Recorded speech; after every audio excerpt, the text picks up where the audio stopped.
Yeah. I am here with Pavel Luksha to talk about RegenOS, which I have shortened. The idea came to you from me. You said the regenerative economy OS. I've kind Hmm. of made it regenerative society OS and just shortened it to Regen OS. Hmm. And I love it because it brings together something I've had an inkling at along the ways, and I've been talking about it to more and more people, and everybody seems to be excited. So really cool to have this conversation. Hmm. Maybe let's start with how did you come to it? How long, what does it mean to you? How have you been Hmm. working on it? Hmm. So, yeah, I come from two angles. One is my thinking about the drivers of systemic transformation.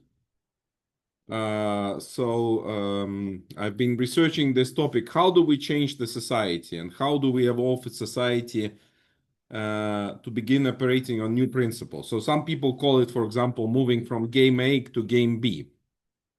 The recognition that we need to change not just, specific institutions. It's not about tweaking some rules or some elements of the legal system or some introduce some laws. We need fundamental shift, which is cultural, it's legal, it's economical, it's the shift of consciousness, all of it, and technologies. Uh, and what I think also people run into, they realize that if they try to play only with individual elements of the system, they sort of fall back or getting pulled back in the old paradigm. Like, for example, you try to break out of the competitiveness by sharing your knowledge and play the rules of like open knowledge society, open source, and so on. In the end, you realize that people who continue to play the competitiveness and kind of entrenching their knowledge gain so much more, unfortunately, in the existing society. Um, so the question is, how do we build up conditions for communities, people, and projects to thrive when they begin playing, let's say, game B, or when they begin playing in this collaborative, peace-oriented, regeneration-oriented, mutualistic environments, horizontal. Um, Part of the story is that we need to do it by changing protocols, by changing fundamental principles by which we communicate, by which we organize, by which we govern, and so on. So that's like let's say the systemic lens from which I was coming initially for quite a number of years.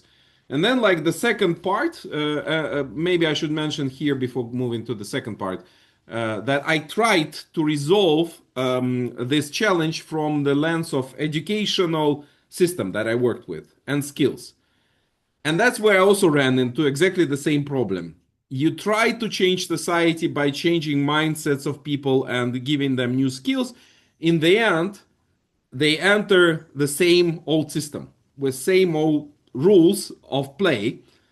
So even if you're a good-minded young person, a change maker intended to, like do better for the world, you are all oriented on the impact. What we see again and again with these youth-oriented projects, that these beautiful young leaders inspired to do better for the world end up being very pragmatic, cynical, disillusioned, burnt out, and so on. And so that's one side. The second side is that we started about a year ago this project we call University for the Earth. The project is still in the making, and our idea is to create a nurturing system for creating the regenerative economy, kind of like of mainstreaming it. And again, that what we see, even with some of our co-founders that are some of world leading players in regenerative economy, um, For instance, Eduard Muller in Costa Rica with his University for International Collaboration, or Gert van der Veer with he's a leader in the model of cooperative community-based farms. They run into very difficult economic situations. So again and again, and like basically entering the near bankruptcy or bankruptcy situations, uh, scrapping, for resources and so on. So the external environment is not supportive, even if you figure out how to create something which becomes this systemic thing. So the big dream that I have in terms of RegenOS, that we need some system that will have a software component, but also like a real software, human software component of behavioral patterns, rules of the game, agreements that we hold together that become the basis for operation that we can introduce anywhere in a region, in a company, in a community, and by using these systems, like which is again like it will should have a software and a human rules a component. It begins to unpack, this culture of regeneration, the potential for regenerative economy, and like the big, let's say, vision. We will talk about details, but the big vision for RegenOS for me is how do we create some system which probably is multi-stack, multi-layered system which supports, facilitates this transition, so people find it easier to collaborate with each other, to play by these rules of regeneration, rather than fall back on the old system. So it's an enabler for me. And actually, in ideal situation, it's not only an enabler for those who want to do it, but also it sort of creates the easy pathway for those who maybe are not as ready or reluctant to do it. So you naturally, like in internet, we learned how to be the peer based, even if we wanted to play by hierarchy rules. In the end, you enter internet, you all peers. There is no like generals here. Everybody's talking to everybody. It's all one level, like in Twitter or other communities. So doing something like this, where we naturally break the old patterns just by entering this, new forms of communication, interaction, collaboration, that would be the effect of the RegenOS in the end.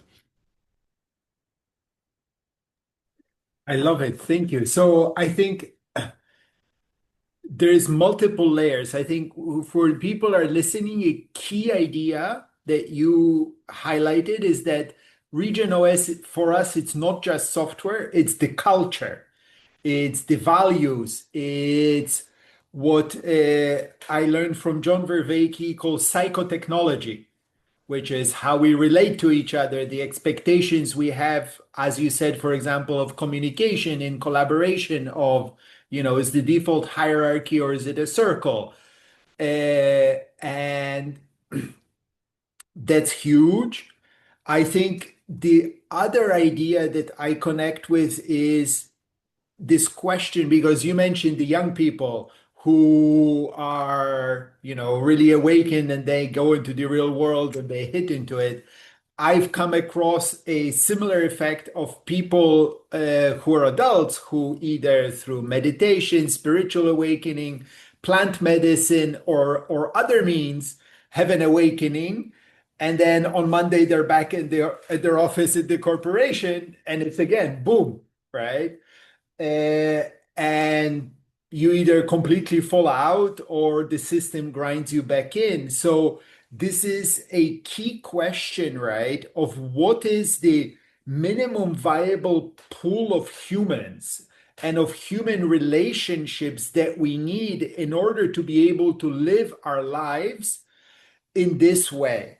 And as you mentioned before, when we started, our goal is not just to build an eco village, which are really beautiful, but they're not really deeply embedded and they're not changing the society at large. And I really love what you said is of building something that just makes it easy and natural for people to come and to operate and live in this way. And actually, given how horrible the existing system is to many people, and actually not even just the people who are failing or struggling economically, even the people who are succeeding economically. There is a mass epidemic of mental health problems, burnout, dissolution, depression, right? So it's not even true that this system is working for those that are successful economically. Even just this weekend, I was talking to somebody that was at a good position at Microsoft, and they're looking at moving to Portugal, and they said, I'm making more money than I ever thought I could, and I'm still spending more than I'm making. And this is not, this is not some person that's buying Ferraris or crazy stuff. So the system doesn't work for a huge number of people. So I actually see we should definitely be able to create something that works better for many people. And the dream that I'm holding is the vision of how can we get 1 billion people into the Regen OS world. And it might sound crazy, but we have 2 billion websites. We have 6 or 7 billion smartphones. And all of this happened within the last 20, 30 years, all within my lifetime. So it's entirely possible. And actually, I think those smartphones out there, they definitely create the possibility. So the hardware basis is there for this Regen OS. We need the software, both the computer software and the cultural software. It's a great point about minimal viable level of the system to operate. And I can give you. So first of all, I think there is no single minimum viable system. In fact, because we are talking about some major system in transition, like those people with 7 billion smartphones are also part of the existing global capitalist economy, which is predominantly extractivist. Those phones that they're using are actively extracting their attention. So people get ADHD, for example, massively because their attention gets extracted and their like cognitive capacity gets extracted for sake of selling them things that they might not even need. That's how the system operates right now. Will it be easy to shift? Like that's again, like I see it very utopian to say we will one day wake up and it's no longer game A, it's game B from now on. We will move step by step, incrementally, here and there, seeing elements of the new reality, like waking up. Um, I think we need to learn from previous transformational processes, including the propagation of personal computers and internet, how they gradually were building up, because in the beginning it was just tiny groups of enthusiasts working together with each other. There were no clear business models at that stage. They were just like tinkering, or automobile revolution again, like they were all in small garages where horse carriages were kept, and most of them were just remade horse carriages until somebody figured out a few essential innovations, and then another person figured out, then Henry Ford came at some point, figured out how to massify it, and some other people. So it's sort of building up step by step. There is no single game changing, one thing. And so I think if we talk about RegenOS, it's a collective endeavor that consists of many connected, not disconnected pockets of innovation that should know about each other sooner. The sooner the better. But let me go back to the question of minimum viable product, because or minimum viable scale. I think we should. So, for instance, one element of the system that I'm quite convinced should be there is using as many cooperative models as we can. Um, So speaking about one of co-founders of U4Earth, Gert van der Weeg, who created this Herrenboren innovation. So he has a network of farms, and each farm is essentially a community-owned farm. It's in the center of Europe. It's in Netherlands, where food is extremely high, land prices are extremely high. So they had to craft a number of, smart financial and organizational innovations, which in the end created incentives for people to participate in this new system of food production. And they managed to build up 23 farms, and they have about 35 in the pipeline. So it's like the system is growing. Uh, so in their case, for example, the minimal viable product is having 20 something farms, each with 200 families, collaborating around this new food system. That's like the economic break-even point where they currently are. And like I said, it's one of many projects that are currently struggling in this regulatory environment where people with mentality of Trump step into power and kind of start to suppress this kind of project. But here we have a scale of 5,000 families. Um, in my thinking, I think that good example would be to say we are talking about a region, we are talking about some level of economy which probably is a middle-sized city, where people can create conditions for localizing their economy, where I would say 50 to 70% of essential resources could be created in the circle of fashion. And if we have a few pilots of the regional scale, we can start seeing how the RegenOS needs to be crafted. Because if we only work on, I mean, I admire Gathering of Tribes, but I know Gathering of Tribes is more like a petri dish. It's a place where things can grow up, but it's not a real ecosystem yet. The real ecosystem needs to be out there where people live. So people live, I mean, rural areas can be part of it, but we should think about like bioregion and probably like at the center of a bioregion, some big human habitat of few 100,000 people interested in this transformation on the level of city council, on the level of key businesses in the city, on the level of civic communities, artists, educators, all coming together and saying, we want to try this. And then if we have across the world, let's say 10 experiments or 5 experiments to begin with, and start seeing, okay, how do these things come together?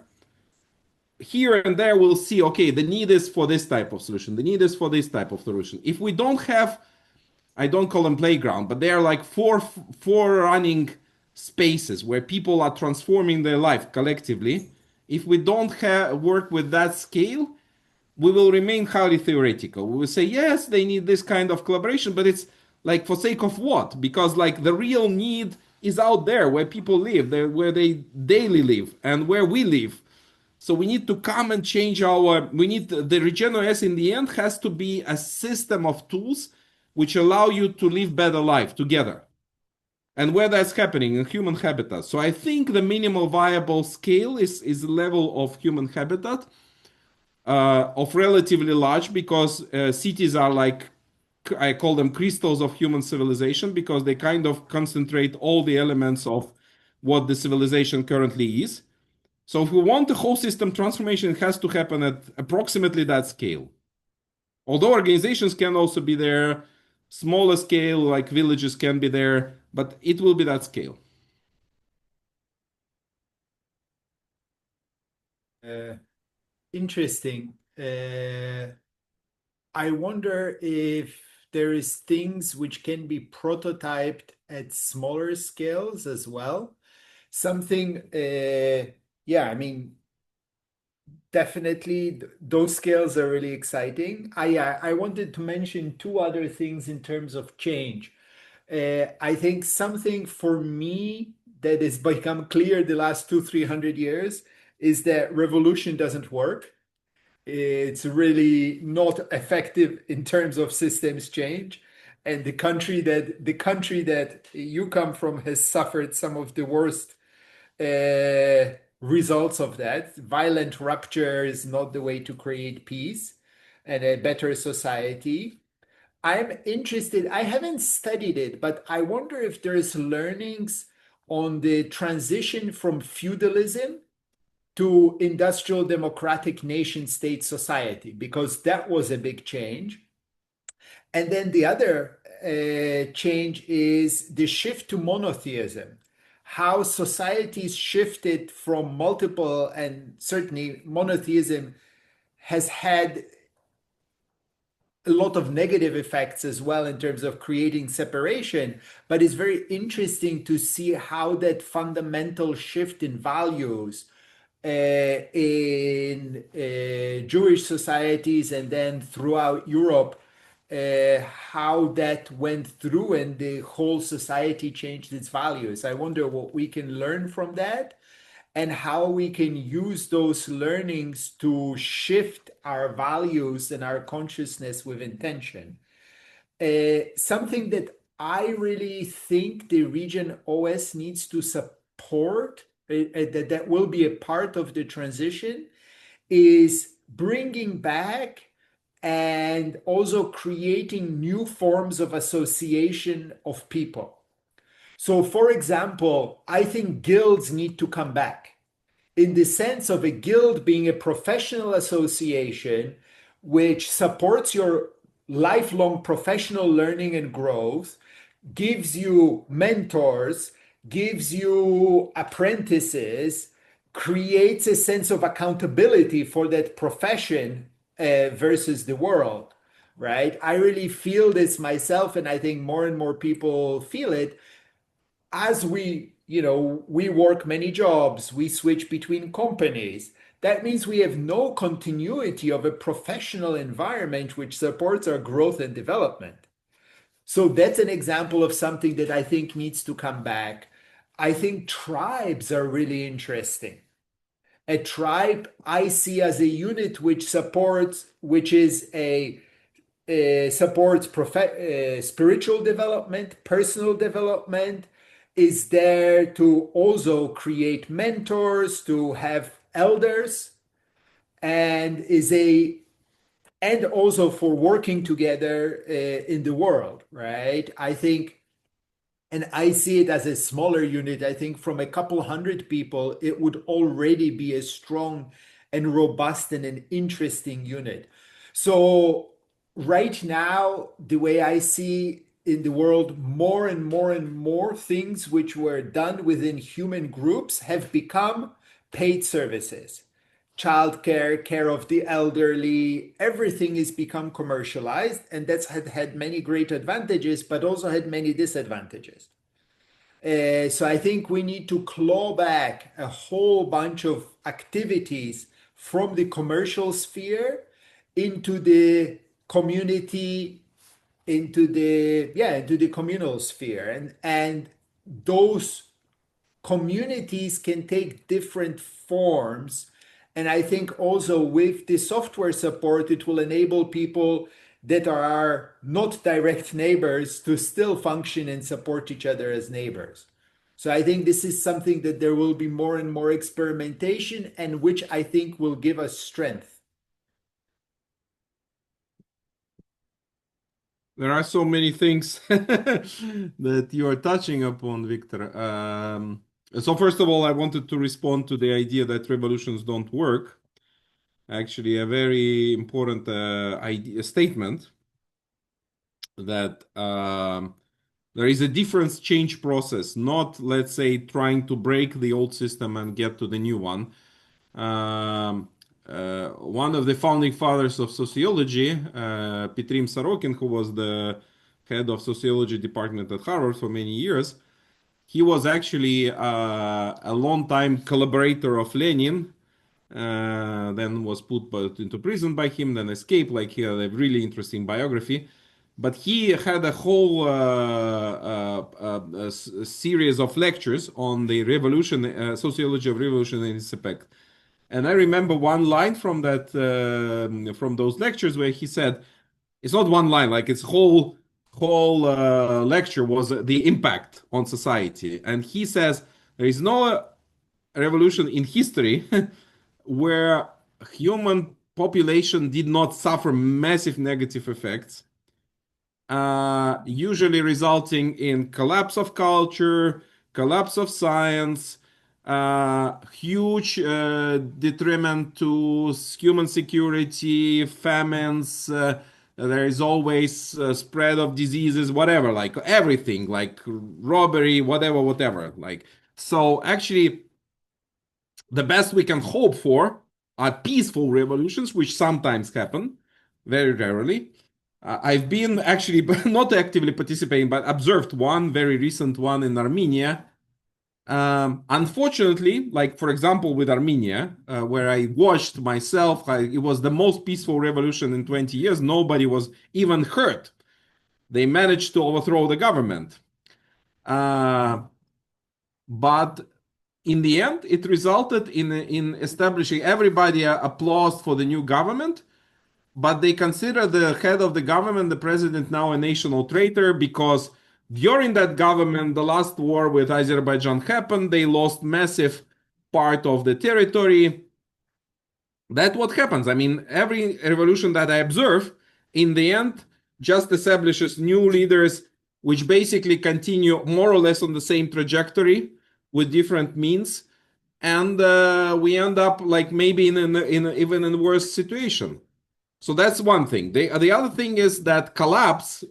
People are also saying, yeah, there will be collapse of society, and then we'll waken up to these, stronger, resilient, more local communities that will be able to rebuild it on new principles. So we need to kind of throw the system out.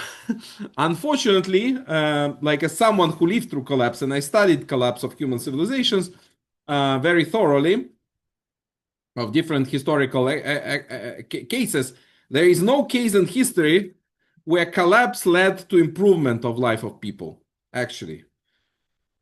Unfortunately, again, where it's collapse, it's collapse. And Russia lived through revolution and Russia lived through collapse.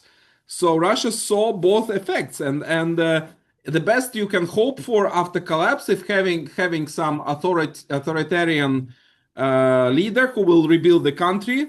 But here we have Putin, right? Years after after collapse. So that's the outcome. That's the outcome. And unfortunately, I think the only pathway forward, if we want to evolve, if we want to evolve in the sense of getting to higher levels of complexity, to new rules of the game, is through evolve, like gradually shifting and transforming from within, because that is the path in which we can recycle resources while what people say hospicing the old system. It will not happen overnight. It will not happen so it will be element by element, element by element, evolving the culture, probably taking generations. And of course, that's why revolutions happen, because people don't see change and they say, let's put this system down.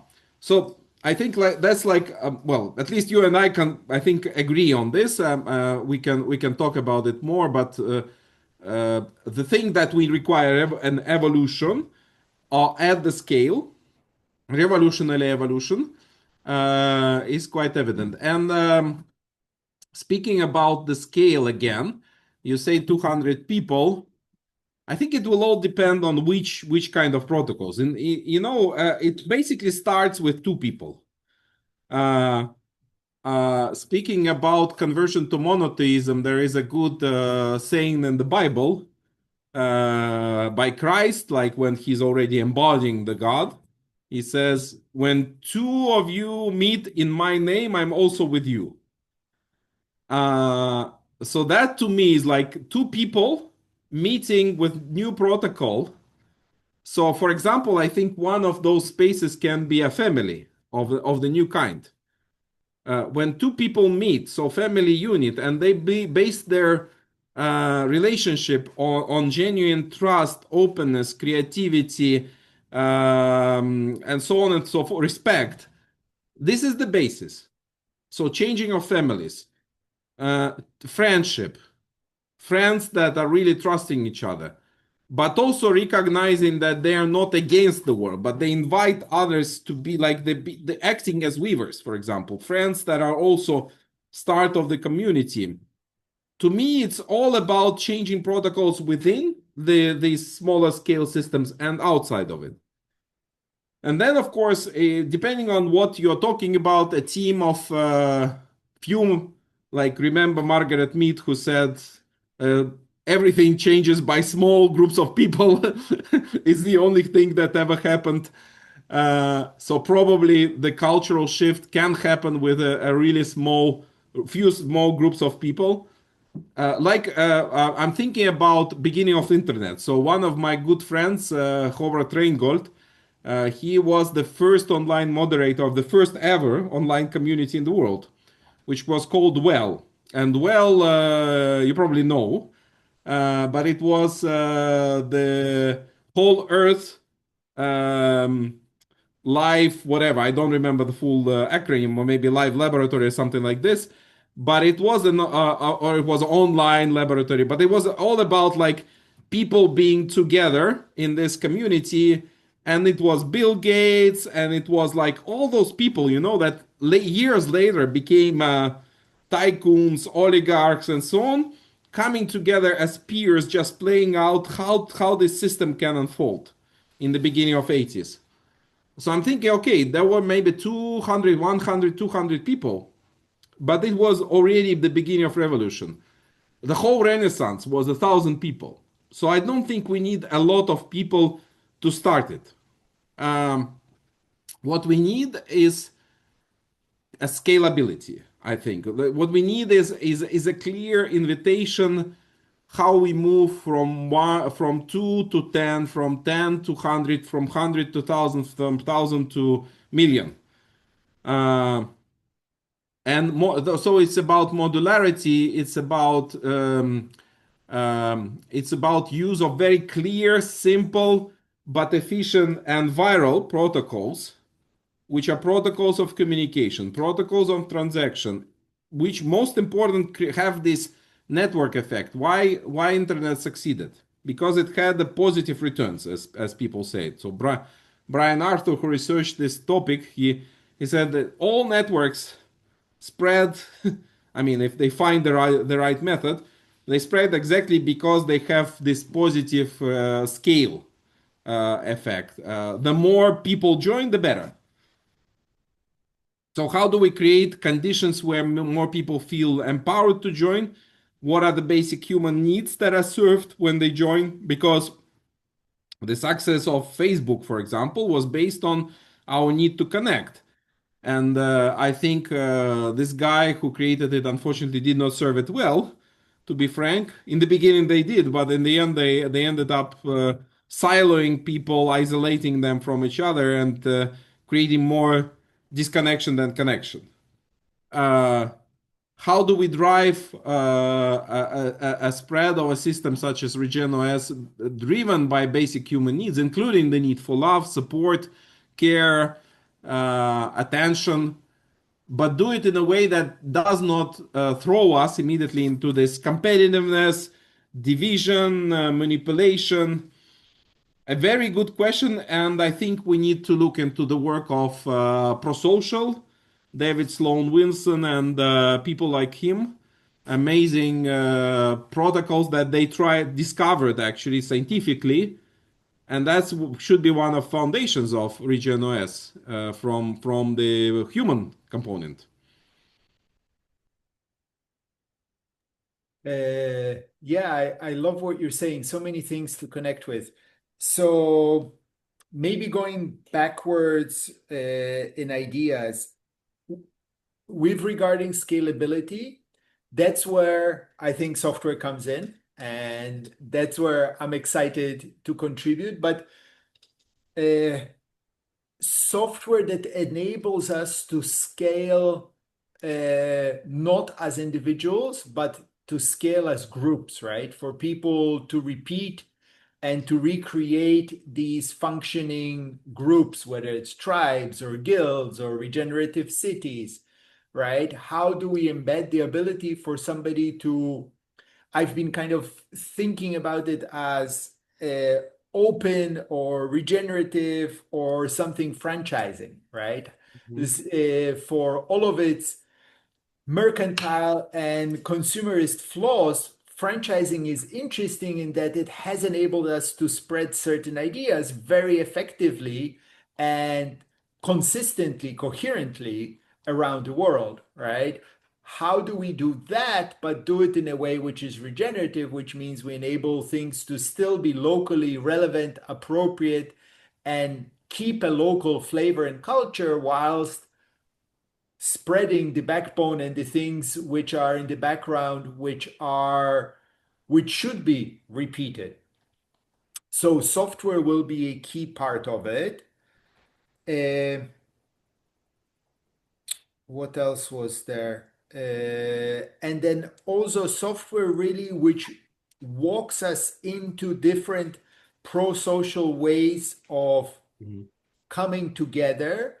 And you said, which needs do we answer? Of course, belonging, but I see as a key need is that of livelihood, of enabling people to make a living in this new regenerative way. Because I see a lot of people now who have, to one degree or another, gotten it, right? Mhm. Whether it's the Mhm. young people that you mentioned that went through a different path or people who have experienced some sort of awakening. And then but I still need to pay for my phone bill. Or if I have enough money, I don't need to pay anything. I still want to contribute and I want to be doing something that's worthwhile to building this new society. So I think that's going to be one of the key aspects that this RegenOS needs to answer. And to that point, first of all, I agree with you. So I'm vigorously supporting the idea. Um, exactly to that point, I think it cannot be one system to rule them all. I think it needs to be a multitude of services coming together, more like that. So and probably since most of these services are in nascent form, they don't exist yet. They also need to discover how they are strengthening each other. So when they try to survive alone, you and I were also talking about this idea of venture family kind of approach where businesses come together to be incubated as a family where each member is supporting each other. I think that's exactly the approach we need, especially when it comes. I mean, if we want regenerative businesses to flourish and regenerative services to come into play, it all begins with us, with I mean with protocols we use in the team, with business models that we want to propagate, with our relationships with what could be our competitors, but they become our core creators and core collaborators, and then different protocols of sharing whatever gains, profits, and so on and so on. How do we build up from like multiple levels? What are the nurturing spaces where these things can grow up? That's to me like one of central questions. And I don't think we can, Victor and Pavel coming together to design RegenOS for the world. I don't believe in this model. I only believe in the model where communities, by practicing, by tinkering, by searching, by experimenting, start discovering that such protocols work and such protocols don't, and then spreading as fast as they can from community to community to let each other know. And then how do we put this element with this element? A little bit like collective Lego building process of people coming with their, my Lego piece fits with yours, and my Lego piece alone will mean nothing. But if we bring 100 Lego pieces together, we can really make something. But it will require 100 people to come together and discover how to work together, which is incredibly difficult in existing society. So For example, most companies break if they have more than three founders. Usually, the most viable is duo. Um, so we really need to think how to play differently. Uh, yeah, and maybe last thing, going to livelihood, better livelihood. That's exactly where I see the point. So let's go back to the case of Gert, my friend Gert, and his Herrenboren approach. So think about huge opportunities that, for example, exist in the current food retail as one example. So where does everybody get their food, which is like one of the basics on a daily basis? They go to supermarket, uh, or they go to a local shop, but most go to the supermarket. Now, this retail system that we have in Europe and other parts of the world loses one third of all food in the supply chain. Most of it is lost in the last part. So it's like from wholesale to retail and in retail. Because what they do, they overstock, then they kind of throw fresh food out, whatever. Like we know these problems. But what I'm saying is that if we figure out how to create systems which are based on cooperation methods, which let's say if we have 100% regenerative food retail system, it will be beneficial for society. It will be lower cost because we can already claim one third of cost off. So think about that. It's a huge economic opportunity. It's only one area, and I'm sure if we go area by area, healthcare, regenerate territory, you reduce health bills for the territory enormously because people are now in the stress jobs, in unhealthy environments, paying to pharma companies to make enormous profits. It's one of the most profitable businesses on the planet. Uh, or they pay for drugs for that matter, not medical drugs, but like just to kind of clear off their minds because they're so stressed. And all of it becomes the normal of the society that's like you said, it doesn't benefit the majority of people living in the society.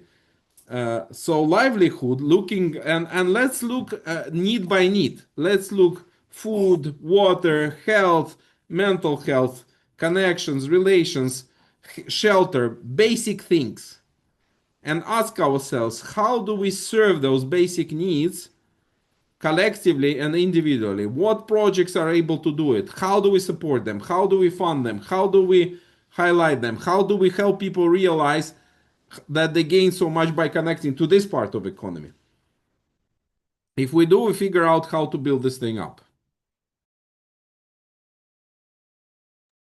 Yeah, I love it. There's so many things to connect with there. I think the first thing is yes, it's definitely not a.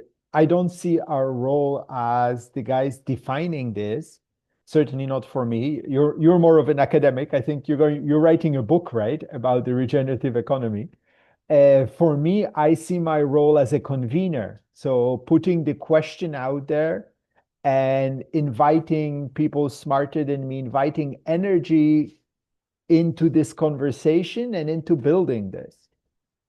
Uh, Also, I really believe that the path forward is to finally learn and find a way to build unity in diversity. I don't see this as this is going to be the one movement with the one flag, the one leader, and we're going to kill everybody else that doesn't believe what we believe. And that's how we will achieve the regenerative world. No, we have to find a way of, my dream with the gathering and with the world is where there's Jews, Christians, Muslims, Buddhists, and all of 101 other flavors of beliefs living together in harmony whilst building a better future for all of humanity. In something that I'm playing with is this idea of one planet, one team, because I really don't think it needs to be more complicated than that. Once we realize that one planet where everything is interconnected, the air flows, the water flows. You cannot isolate yourself in any kind of a meaningful way, neither as an individual nor as a nation state, nor as any other group, right? And we are a unity on this planet, let alone in the universe. So yeah, and at the core, I think, of many, if not most beliefs is that understanding of unity.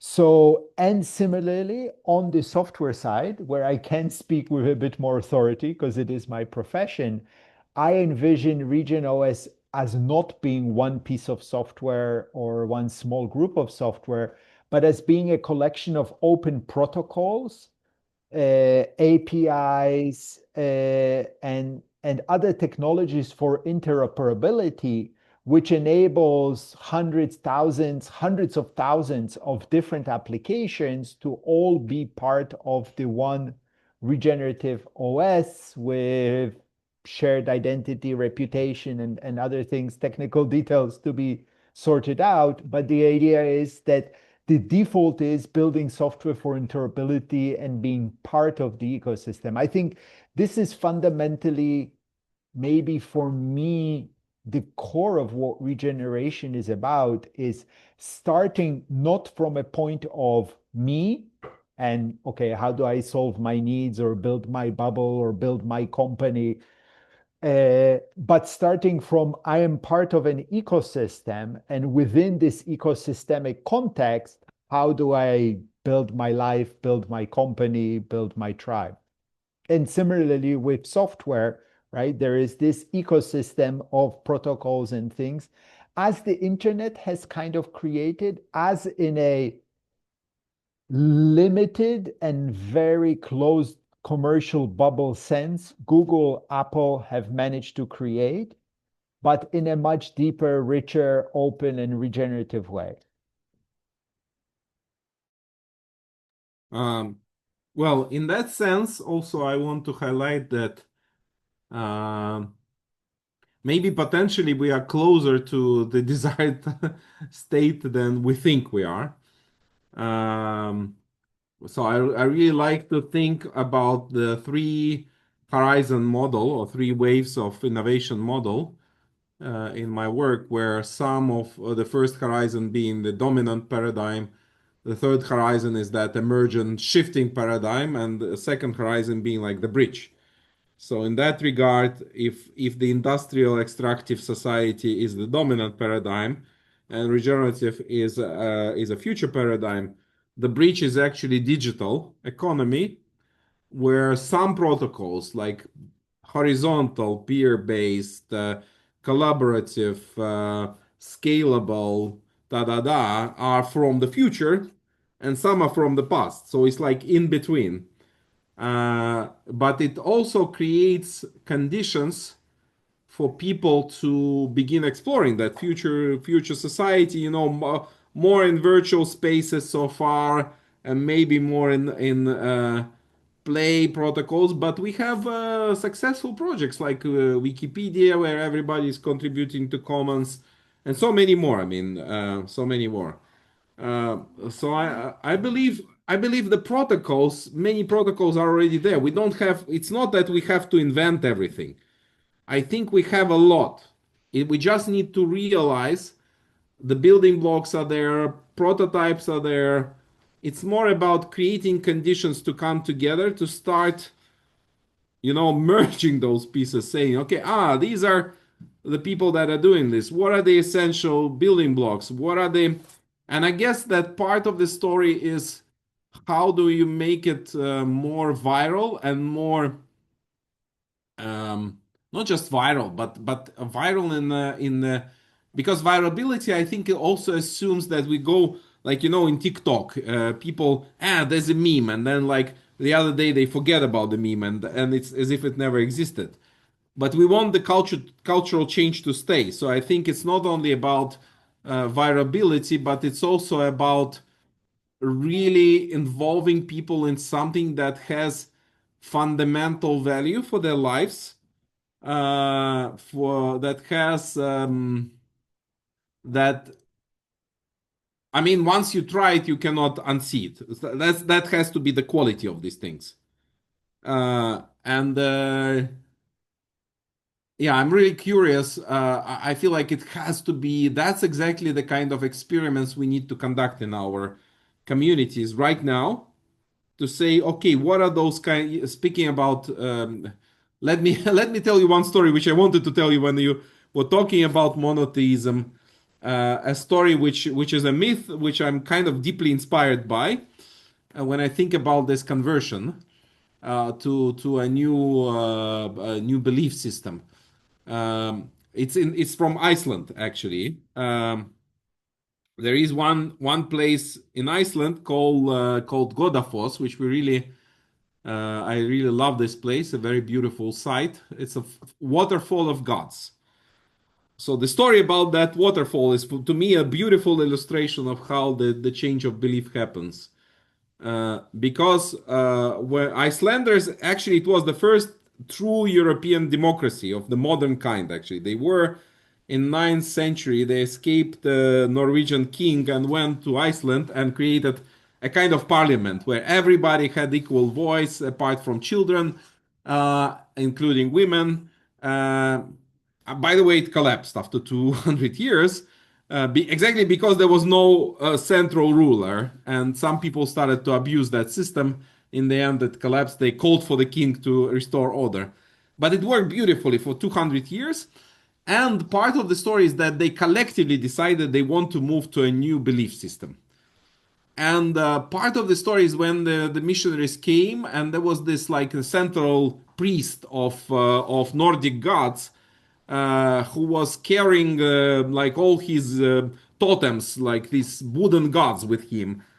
And he passed by this waterfall, which was unnamed, and he realized that he's kind of converting. Like he cannot unsee. Like he saw the need for this united God, that these gods are false because they are kind of disconnecting the society, and the society needs to be united.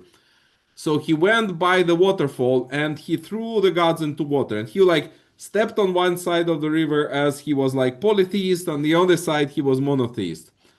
And I know like it's a myth, and so the gods continue to live in that waterfall, like they drowned there.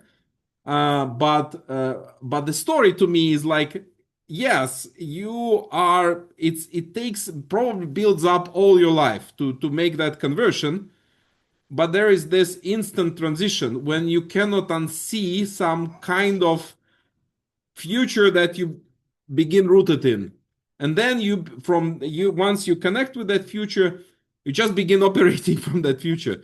Whatever you do, you cannot unsee, you cannot go back. That's the most important. So that's the kind of quality we want in the end to inspire people. And it's not about pushing them to go there, it's about them and us, all of us. It's not about us us versus them. It's all of us seeing the genuine truth of the need to go from extractive relationship to regenerative relationship with everything, including ourselves. And if we start to root it out, the old paradigm, in our own lives, in practices, I think it begins with things such as health. How many of us change makers are exploiting ourselves to the limit because we want to see the future we want to see? Here we are. We are continuing the extractive paradigms on ourselves. How many of us are exploiting our relationships or with other people? How many of us are trying to grab ideas from others without giving back? Just maybe subconsciously because we really want to make change in the world, and like we just use those relationships as stepping stones, we leave them behind, we go ahead. Those who are at the helm of our society all do it. Um, that's that's the beginning of extractivism. It doesn't begin. Mother Nature experiences that because that's part of how we treat everything, including the most loved ones. This is where we need to change. And everywhere else as well. Yeah. So Yes, I remember where I wanted to connect. My dream and my hope is that what we build will be useful to people without the need for shifting ideology or converting their gods or everything else. I think you mentioned that at the start, right? That we just stepped into social media and we behaved that, but it was useful to us and it brought us into a new set of behaviors and habits because they were useful. So this is very much my hope is that we can build and that parts of what we build will just be useful to ordinary people here today. And it's teams and startups are really hard to build, right? And I think if we build the tools and enable it to just make it easier to do it, because I think with the right environment, it will be easier to build more humane, purpose-based, connected to the environment, connected to the local community kinds of businesses, and more joyous. Building in families, I think, will be easier. So yeah, I mean, I think the dream is clear. Speaking of not being extractivist, I need to go fix the irrigation because my bloody irrigation on all of the trees that I planted keeps on popping out. I am learning how to work with pipes. So that's my practice for my health and the health of my land that I'm taking. It's actually something that I really recommend to everybody is to plant some trees and then take care of them because it immediately places you into a completely different relationship with time. I will not see the trees grow big. I have no control over what will happen with them in the long run. Maybe somebody will chop them down, maybe they'll burn down. And yet, still, I feel at heart that it's worthwhile and important for me to plant them. Okay, maybe we we need to release this first part of our thinking out loud. Um, but one last thing, Victor, maybe I wanted to say is that I think we need to ask ourselves and others um, what can be an invitation to create, co-create, and what can be the playground where we can co-create elements of what we're discussing now. I mean, as much as I like gathering of tribes, as much as I like coherence software, which I think are both beautiful pieces, I think this is like the beginning of Petri dish. To really fully co-create RegenOS, we need like something where the livelihood is happening. That's what I said, like something of that type. Yeah, I agree. I think don't underestimate the Petri dish. That's where science happens. It I has don't. I admire. a, I said I a admire. lot of progress has happened thanks to Petri dishes. And actually, I really love that comparison because yes, that's very much what the gathering is for. It's a Petri dish for culture to prototype this region OS culture society.